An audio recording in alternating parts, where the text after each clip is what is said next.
of amazing changes around the world.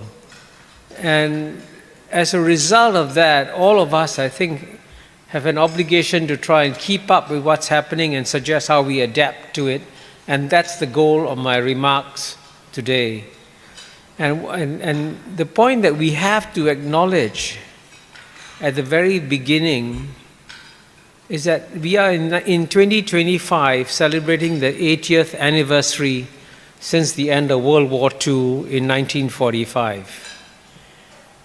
And when future historians look at our time in the last 80 years, at the end of the day, you have to acknowledge that we have created overall a better world for humanity. A lot of us, and certainly we in East Asia, have prospered as a result of a world order that the West gifted to us in 1945. That world order has served us very well. But the reality is that that world order is now under threat.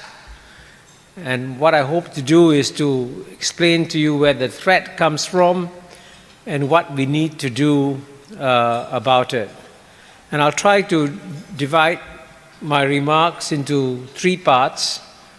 In part one, I want to explain how the world has changed so dramatically. And these dramatic changes, of course, mean that we have to change the world order. And then in part two, I'll explain where the resistance to this change is coming from.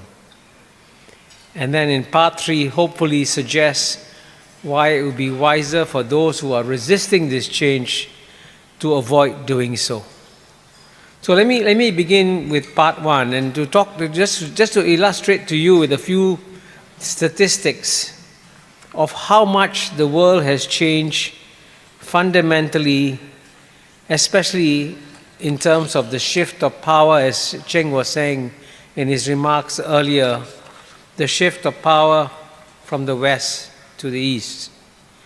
Now I give you three examples which will illustrate how dramatic the shift of power has been.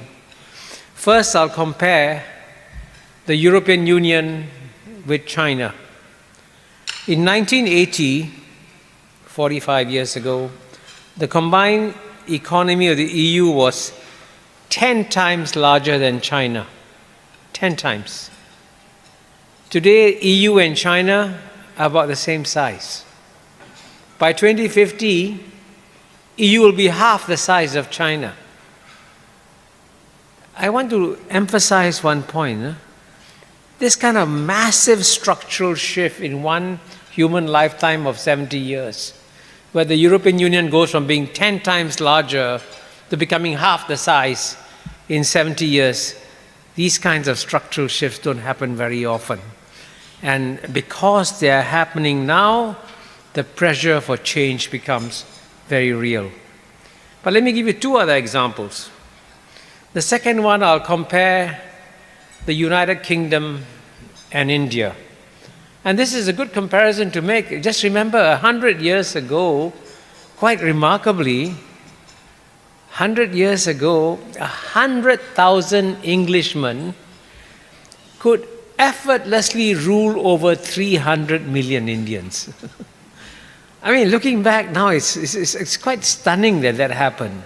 I mean, just imagine today the British Prime Minister sending 100,000 Englishmen to run India today. They'd be massacred, right? But that happened 100 years ago. But I can tell you, even as recently as 1990, 35 years ago, the British GDP was still 4 times larger than that of India, right? But last year, India surpassed the British to have a larger economy, and by 2050, India will be 4 times the size of the British, right? Look at that. In 1980, the British were 4 times bigger than India. By 2050, India will be 4 times bigger than the UK. A major fundamental shift. And let me give you a third example, because everyone knows the China story, everyone knows the India story. I'm glad you mentioned ASEAN, Cheng. But ASEAN has also done remarkably well. As recently as 2000, Germany, which is the industrial powerhouse of Europe, was 3 times bigger than ASEAN. By last year or this year, Germany and ASEAN are about the same size. And by 2050, Germany will be half the size of ASEAN. Again, in barely 50 years, Germany goes from being 3 times bigger to becoming half the size of ASEAN. So you can see, therefore, there has been a massive shift of power in the world. So when such massive shifts of power happen, the logical thing to do, the rational thing to do, is to adapt our world order, adapt international organizations to deal with the different world. Unfortunately, that is not happening. So in part 2 of my remarks, I hope to speak about where the resistance is coming from. And it's a deep resistance.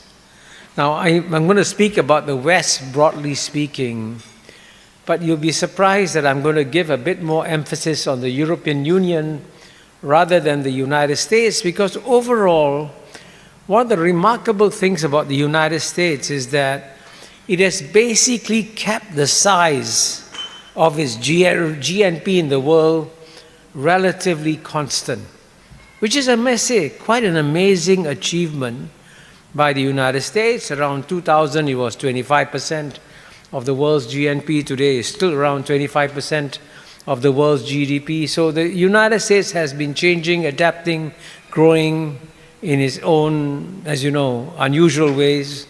And everyone thinks that when you talk about the world order, you must talk about the threats posed by President Donald Trump and his tariffs and so on and so forth.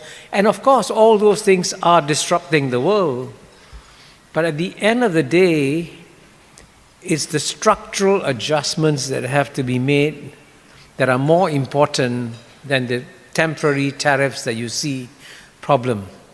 You can get very distracted by the issue of Trump and tariffs, but by so doing, you're not paying attention to the deeper structural challenges that have to be dealt with. And here, in terms of structural changes, since power has shifted away from Europe very clearly, it's Europe's resistance to change in international organizations that has become, in some ways, the biggest problem in terms of adapting to a new world. And just to give you, let me illustrate that point with 2 examples.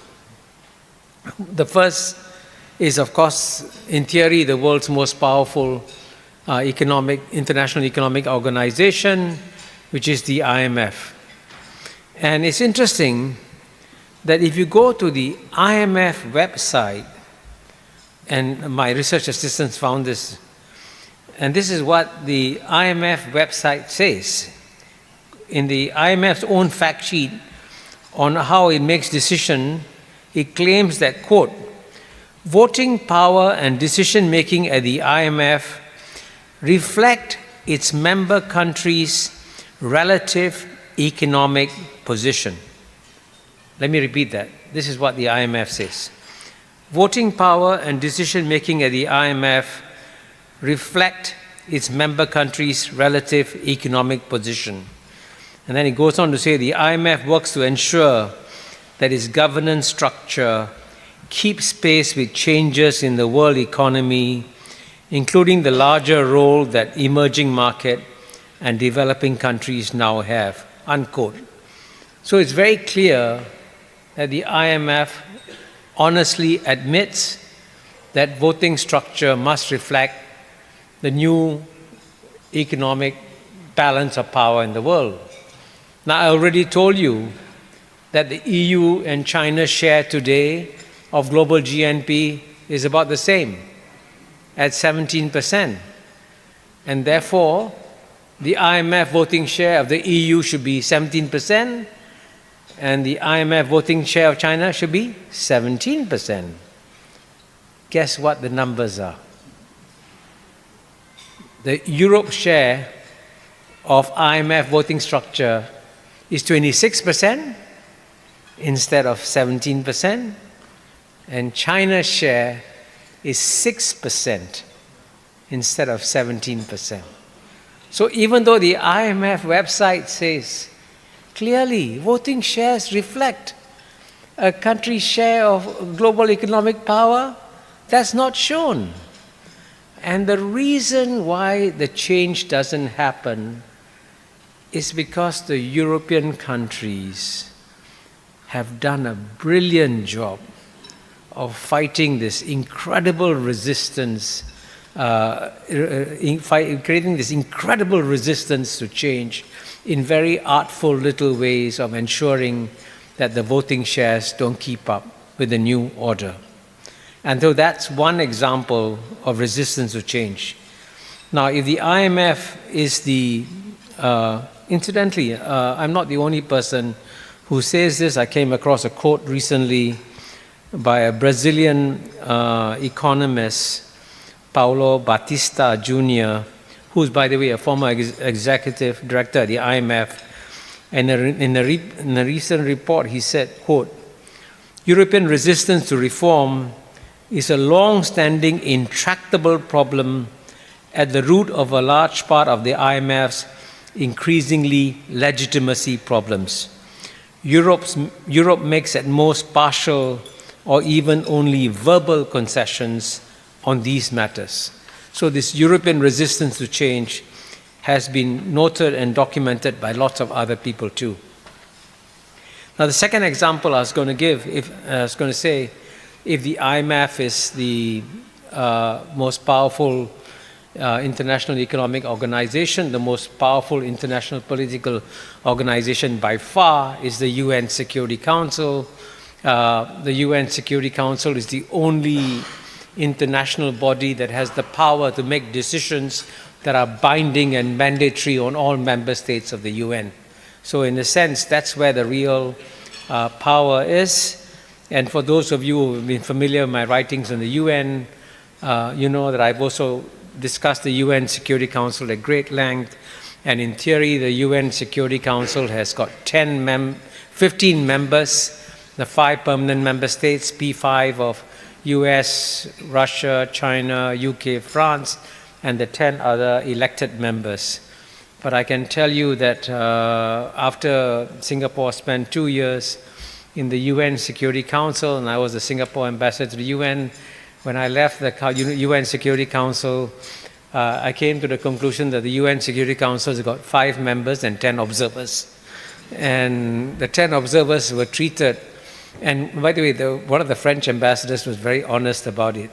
When Singapore tried to propose some changes in the working methods of the UN Security Council to try and improve the Security Council, the French ambassador said, "Why are these tourists trying to change the furniture in our living room?" Which is very honest, I must say. But that reality is that it's the 5 permanent members who run the UN Security Council. Now, what's interesting about this composition of these 5 permanent members is that in theory, the 5 permanent members are supposed to represent the great powers of the day. And there's no doubt in 1945, the 5 great powers of the day were United States, then Soviet Union, China, UK, and France. But this is 2025. And you've already seen how the British economy has shrunk, how the French economy has also shrunk relative to the rest of the world, but they still remain permanent members of the UN Security Council, resisting change. And this is a story I got to know very well because the UN actually set up something called the Open-Ended Working Group on UN Security Council reform in 1993, I think. And we are now in 2025. 32 years have gone by, nothing has changed. So someone said, let's change the name of the working group from Open-Ended Working Group on UN Security Council Reform to Never-Ending UN Security Group Reform. This is a serious suggestion. But I can tell you, incidentally, unless you've been in the trenches, and I've been actually in the trenches, fighting these issues of trying to reform international organizations, you have no idea how brilliant the Europeans are at fighting change. Brilliant. Because what they will say up front is that, of course, we are for change. Yes, we are for change. But behind the scenes, they know exactly what levers to pull, what to do to ensure that change doesn't happen. And so you have this rather crazy situation whereby, Europe, for example, as I mentioned earlier, now has 17% of the global GNP. But in terms of permanent membership seats, they have 40% because UK and France make up 2/5 of the 5 permanent members. And that's why I wrote an article in the Financial Times last year, and I'm actually genuinely surprised the Financial Times published it. It shows you how open-minded the Financial Times is. I said that, clearly, I gave you the data already, how India's economy is now larger than the British. By 2050, it'll be 4 times bigger than the British. So the British, perhaps as a nice act of atonement for the colonization of India, should voluntarily give up their permanent membership seat to India. And that's actually, I'm glad you laugh, because it sounds funny, but it is actually a serious suggestion. Because Britain today represents a country of the past. India represents a country of the future. And the past must give way to the future. And some of you must have noticed in the recent column by Martin Wolf on the state of his own country, UK, I'll never forget the first line of his column. The first line of his column said, the UK has failing politics, a failed state, and a failing economy. Failing politics, a failed state, and a failing economy. So why are you clinging on to permanent membership? Why not give way? Right? That's the rational, logical thing to do. But sadly, it is not happening. So in the 5 minutes that I have left, I'm going to try and explain why we should work to persuade the Europeans that it's actually in Europe's interest to make way for other powers in many of these key international organizations. Because at the end of the day, the most important fact that the West should realize is that if you look at the world's population, there are 8 billion people in the world, only 12% live in the West. 88% live in the rest. And we are now, as everyone understands, we live in a small, interdependent, shrinking world, right? In fact, Kofi Annan very aptly compared it to a global village.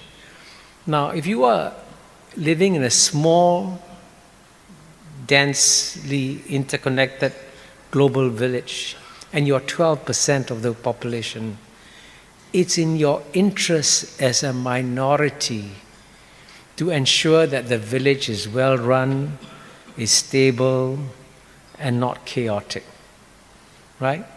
So you want to have a village council that is functioning well. And what's interesting is that it is, at the end of the day, is the West, and certainly Europe, that taught the world that when you want to have village councils, the best village councils are the democratic village councils, where people vote. And so the village council must represent the village as a whole and not represent a minority. And this is, at the end of the day, the biggest paradox about our time. Because domestically, the Western countries preach the virtues of democracy, stunningly. Democracy is the best way of running a society. But when it comes to the global village, please don't speak about democracy. don't ask for any allocation of power on the basis of our share of global population.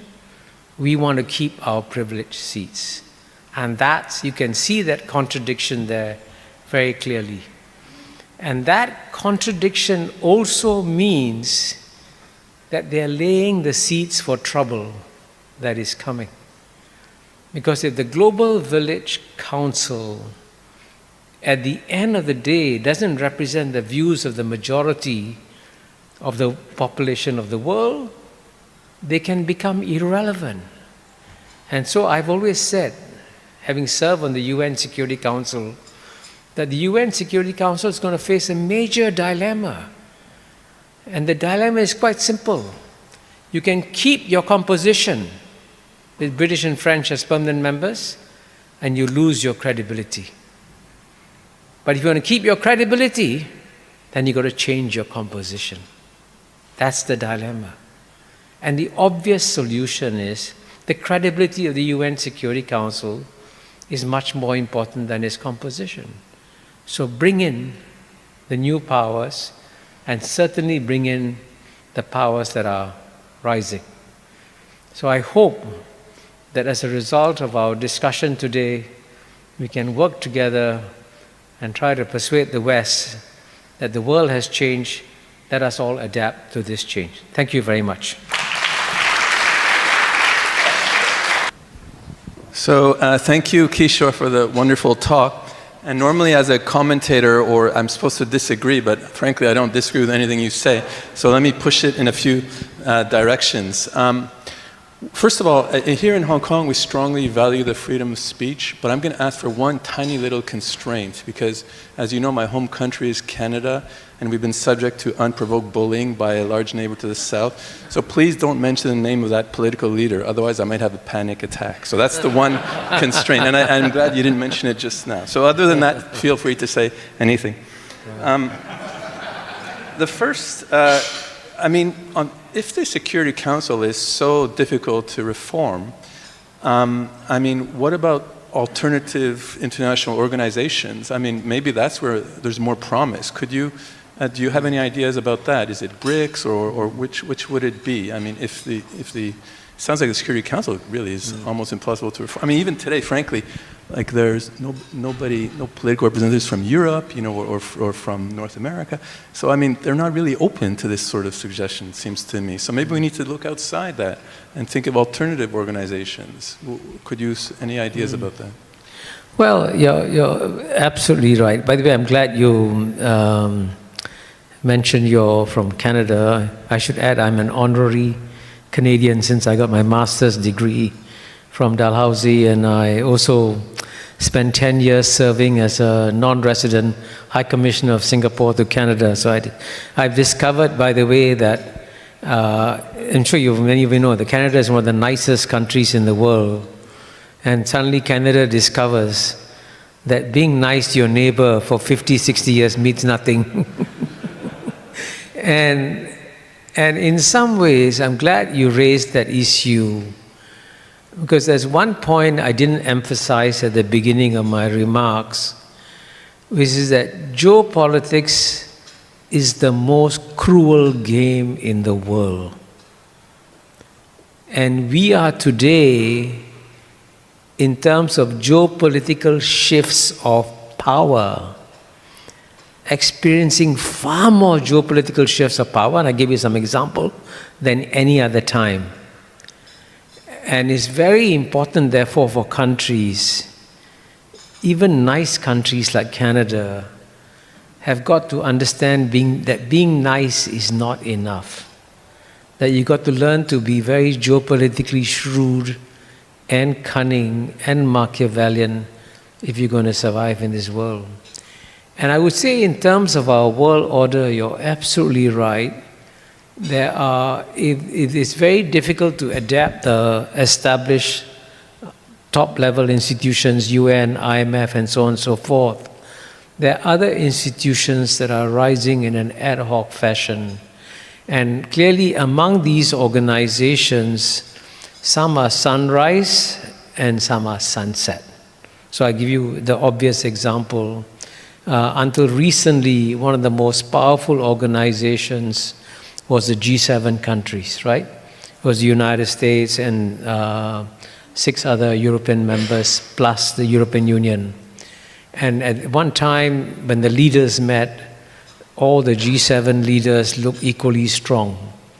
Today, when you watch meetings of G7 leaders, it's like Snow White and the 7 Dwarfs. And, you know, I'm not even exaggerating. And I mean, one of the photographs that will go down as one of the defining moments of the 21st century is the photograph you saw recently of President Donald Trump in his White House sitting at the desk. And all the European leaders were sitting in the sofa like children in front of their school teacher. I mean, that photograph was so damning. And this is the same Europe that says, we will not give up our seats, we are very powerful. They behave like school children. But that's an illustration of how power shifts have happened. By contrast, if you look at BRICS, right? BRICS is Brazil, Russia, India, China, South Africa. That's clearly a sunrise organization because a lot of countries are applying to join, right? It's interesting.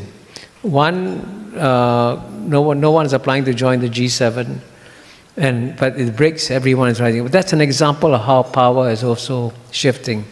But there are also another important organization which I think right now is having a rough time, which is the G20.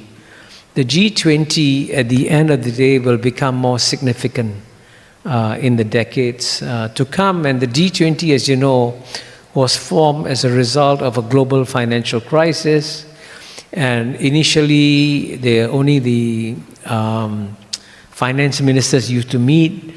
But after the 2008-2009 financial crisis, even George W. Bush convened a meeting of the G20 leaders to try and deal with the global financial crisis. So that's an example of how there are various forms of adaptation taking place.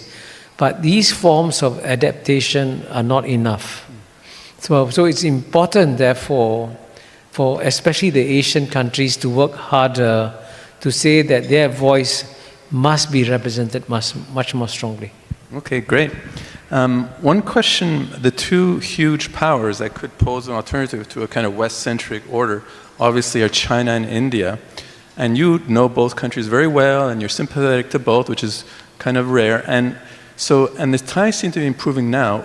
What can they do further to improve ties, to form some sort of G2 again? Any suggestions along those lines?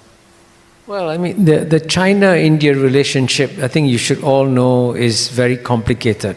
And right now, well, actually until about 3-4 months ago, relations between China and India, they were not bad. They were very bad. I mean, they were not talking to each other, all right? I mean, I'm sure you're all aware that after the clash that took place in Galwan in June 2020, China and India ties went in the nosedive. Fortunately, in the last few months, step by step, their ties have been improving.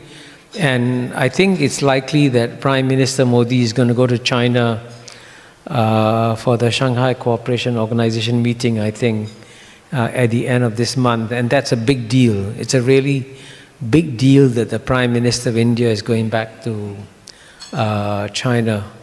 But I think for the China-India relationship to improve, a lot more work needs to be done by both sides. And here I must say that if I had been giving this talk here, even 4 months ago, I would have been very pessimistic about China-India relations. But we must thank one gentleman for significantly improving China-India relations. And this is the gentleman, he said whose name I should not mention. But I have to give credit where it's due. And President Donald Trump's decision to impose a 50% tariff on India is one of the biggest shocks that India has ever got in recent times. But more than that, as you all are aware, India and Pakistan also had a military clash a month or two ago. And after the military clash, President Donald Trump invited the Chief of Army of Pakistan for a special White House lunch. And the Indians saw this as a slap in the face for them. And so there is now, even as we are speaking, a tremendous amount of evaluation going on in Delhi about where India's place in the world is. And yeah, we are now in the midst, so you're going to watch a kind of a transition that is happening. So on the China-India front, hopefully things to be much better by the end of this year. Great, thank you.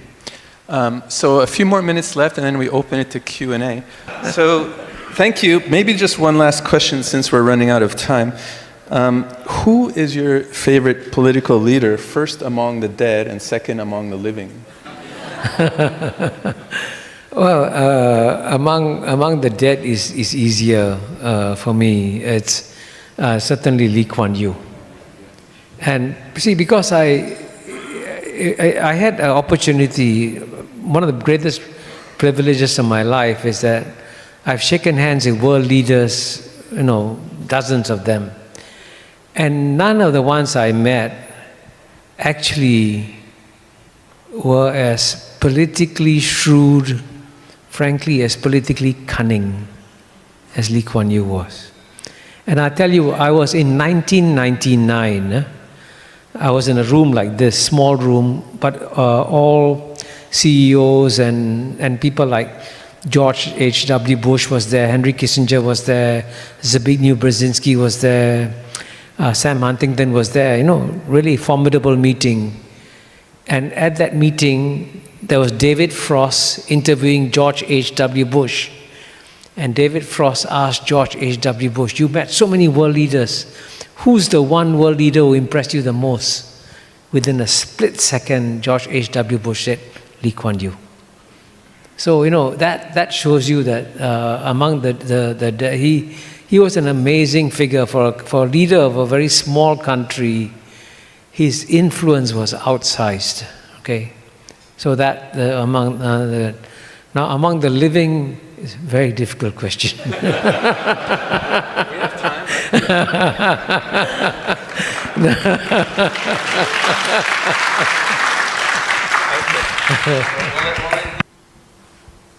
Yes. Thank you. Sally Chen, if I might switch gear a little bit, just ask a question about global finance. So you talked about the structural change that we've seen, but the global financial infrastructure is very much still denominated and anchored in the US dollar. So global trade, access to finance very much depend on access to dollar, including in places like Hong Kong. So how do you see this dollar dominance and the global financial infrastructure that's still very much anchored in a, say, US-centric system affect the path of globalization or structural change going forward? How does that affect dependence on dollar, if I might just ask that? Well, you're absolutely right. The dollar is completely indispensable to the global financial system. The dollar will remain the global reserve currency for decades to come. And even if the Chinese economy becomes bigger than the US economy, and I think it could happen in, let's say, 10 to 15 years from now, the US dollar will still remain as the global reserve currency. That's a fact. But at the same time, some of the recent actions that have been taken by the US, by the West, have led to countries questioning their reliance on the US dollar. So, for example, the seizure of the Russian assets of $300 billion is clearly illegal under international law. You can't do it unless the UN Security Council mandates it, right? But that gesture has led to many countries saying, now we got to hedge our bets. We cannot put all our reserves in US dollars.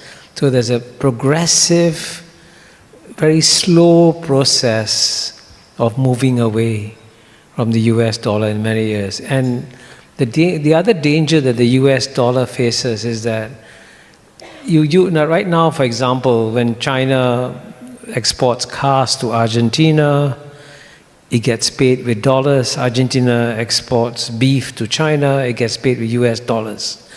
Surely you can create a new mechanism using blockchain technology and all that to bypass the US dollar. That hasn't happened yet. But the pressure to look for alternatives has grown significantly. So, I mean, I don't see any substitute for the US dollar in the near future. But the reliance on the US dollar will slowly drift down. We had two questions, very quick. Each of you speak on that table very quickly, please. Yeah. Well, thank you, Professor Mahbubani, a journalist from the South Nanfang Media Group. I want to ask a question goes to the, you are hailed as a muse of the Asian century. So how should China, India, ASEAN, and other Asian countries can coordinate to join the shape a more inclusive and sustainable Asia century, well, based on, especially in global governance, climate response, and maybe multilateralism? Thank you. Take the other question as well. Yeah, thank you, Ambassador Mahbubani. So my name is Li Chen from Chinese University of Hong Kong. So my question is about the idea of multipolar world, the idea of multipolar global order. So on the one hand, it could be more inclusive, more diversified, more plural, but on the other hand, it could be more fragmented, right, more unstable. So I would like to seek your view about this multipolar global order, how it's going to look like in the coming decades. Thank you. Two small questions with short answers. And Mari says I have 2 minutes. By the way, I should emphasize at the outset, since you very kindly called me ambassador up there, I'm no longer an ambassador. I don't speak for anybody. I speak only for myself. And Singapore doesn't have the American tradition of keeping your title as ambassador. First question on the Asian century. As you know, I did publish a book called The Asian 21st Century. And the good news about the book was that the publisher's target was 20,000 downloads. Instead, there have been over 4.1 million downloads of the book in 160 countries. The reason I mention that is that that's an indicator that the world is psychologically preparing for an Asian century. And, but for that to happen, it's very important that Asia remains at peace. And it's actually quite amazing that we in Asia haven't had a major war. We've had skirmishes, but no major war probably since 1979. It's quite amazing. And this is a stunning feature of Asia that no one has acknowledged. But it's, for us, for the Asian century to happen, our priority number one is make sure there's no major war. And even though there'll be competition, there'll be rivalry, there'll be tensions, okay, we can manage that. But you've got to avoid a major war. That's condition number one to ensure that the Asian century happens. Because I think the economic development momentum is real and will continue. Now on the multipolar world, I think the multipolar world is already here. It has arrived. But of course, it's fluid, because some of the powers are going up, some of the powers are going down. But this multipolar world, I think, Cheng Li, you quoted J.D. Vance saying about how the multipolar world has come. And it is actually good for the world that we are having a multipolar world instead of unipolar or bipolar. Because in a multipolar world, there are more actors. And so there are more balancing forces at play in conflicts and rivalries. And it creates a multipolar world, creates more opportunities. So for example, the third independent pole that's going to emerge now clearly is India. Because there was a time when it thought that India might be moving closer to the US. Thanks to President Donald Trump, that's not going to happen. And so India is going to move back towards playing a more independent role. And that creates options for countries. And so therefore, it's a very fluid, dynamic, changing world, but the result will be a multipolar world. Great. One very quick 30 seconds. What is your next project? Well, I think my next project is quite simply to continue what I said in my remarks today, to try and persuade the West that it is wiser for them to create room for other new powers to emerge, because that will create a better world for the West. Okay, thank you.